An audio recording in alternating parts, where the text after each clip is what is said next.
Alors ça aussi, c'est une question qui est liée à ce que nous venons de dire. Le monde arabe, le nationalisme arabe, l'unité du monde arabe était le cœur de la politique de Nasser. Abdel Nasser, en Égypte, qui est arrivé au pouvoir avec ce qu'on appelait les officiers libres en 1952, et aussi le Ba'ath, qui lui est parti de Syrie et d'Irak avec Michel Aflaq. Les deux ont développé une sorte de concurrence, convergence vers la proclamation de l'unité de la nation arabe avec un N majuscule, l'Umma al-Arabiya. Et puis le Qawmiya, c'est-à-dire le nationalisme de cette unité arabe, de cette grande nation arabe qui va inclure tout le monde arabe depuis l'Euphrate, l'Irak, jusqu'au Maroc. Alors ça aussi, c'est une étendue totalement idéologique. C'est une construction abstraite de nouveau, qui ne correspond absolument à rien et qui va nier les réalités culturelles, va nier les mémoires collectives et les mémoires historiques. Car l'histoire, le parcours historique du Maroc, par exemple, qui a un État qui subsiste dans sa continuité depuis 789, l'arrivée des Idrissides au pouvoir au Maroc, jusqu'à maintenant, la monarchie marocaine est le plus vieil État du monde.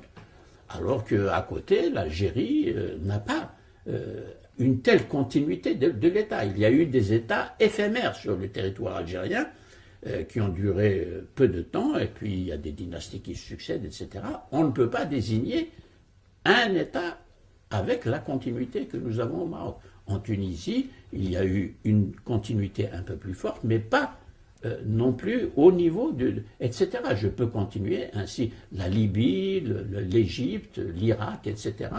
Et ça, c'est très important à regarder de près pour comprendre les convulsions auxquelles nous assistons aujourd'hui, les désordres politiques auxquels nous assistons, et puis la formation d'États, je n'aime pas dire totalitaire parce que c'est peut-être trop fort pour quelques-uns, mais en tout cas, disons, autoritaire et sans intérêt vraiment concret pour l'installation ou la marche vers un régime démocratique qui se respecte. Ça, c'est général. Ce manque, justement, de culture démocratique pour aller vers des démocraties. Or, on a employé le vocabulaire de la démocratie. On a introduit des institutions formelles, comme le Parlement, comme la Constitution, comme les votes, qui est l'arsenal habituel du régime. Je l'appelle arsenal parce que, exactement, c'est un mot qui dit ce qu'il doit dire ici, dans cette situation. Alors, il y a tout un arsenal, on a le vocabulaire, mais le contenu n'y est absolument pas. Et aujourd'hui, hélas, moins que jamais, sauf quelques progrès réels que l'on constate dans certains pays où la démocratie est en train de balbutier et on voit quelques jalons se poser. Je n'ose pas donner de nom là, parce que les autres seraient jaloux. Je ne suis pas là pour distribuer des bons points et des mauvais points. Vous parliez aussi de mémoire collective, d'imaginaire. Alors, quand je parle de mémoire collective, je donne un exemple, ou des exemples. Les Kurdes.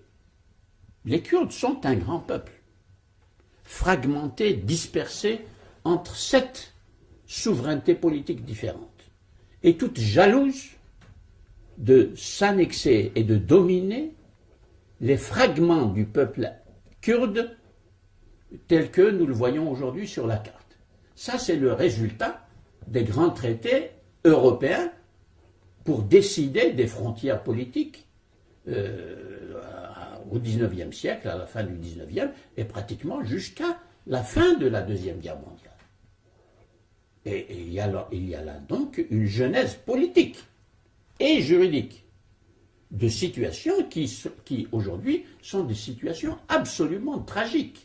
C'est ce que j'appelle des tragédies humaines politiquement programmées. Voilà l'exemple concret. Si nous regardons au Maghreb, nous avons une situation qui n'est pas aussi tragique que celle des Kurdes, parce que le peuple maghrébin, le vaste peuple maghrébin, de Benghazi, la frontière égypto-libyenne, jusqu'au Maroc, et de la Méditerranée jusqu'au Niger, c'est un immense espace. Cet espace est anthropologiquement nommé berbère. Le mot ne convient plus aujourd'hui parce que les intéressés le rejettent. C'est un mot qui a été donné à ce peuple au temps des Romains. Parce que barbaroi, ça veut dire des gens qui baragouinent une langue que les Romains, évidemment, ne comprenaient pas. Les Arabes ont repris le mot et l'ont gardé. Ibn Khaldoun, dans sa grande histoire, il l'a intitulé Tarikh al-Barbar, en arabe. Histoire des Berbères. Ibn Khaldoun. 14e siècle. Il est mort en 1406. Donc il y a là quand même une réalité anthropologique, culturelle, historique, extrêmement importante. Et non, nous allons l'effacer. On n'en parle pas du tout. À l'école, par exemple, on n'en parlera pas. Silence absolu. Alors qu'il y a des millions de citoyens algériens et marocains, moins en Tunisie, pour des raisons historiques, quelques-uns en Libye encore aujourd'hui, dans le Jebel Nafoussa. Eh bien, tout ça, on va l'effacer. Et on va l'effacer dans cette période de libération, après les libérations. Et ça donne la situation que nous vivons, c'est-à-dire des frustrations, des fragmentations et la difficulté quand même de constituer une plateforme commune et solide, effectivement, pour construire la nation. La nation française s'est construite comme ça.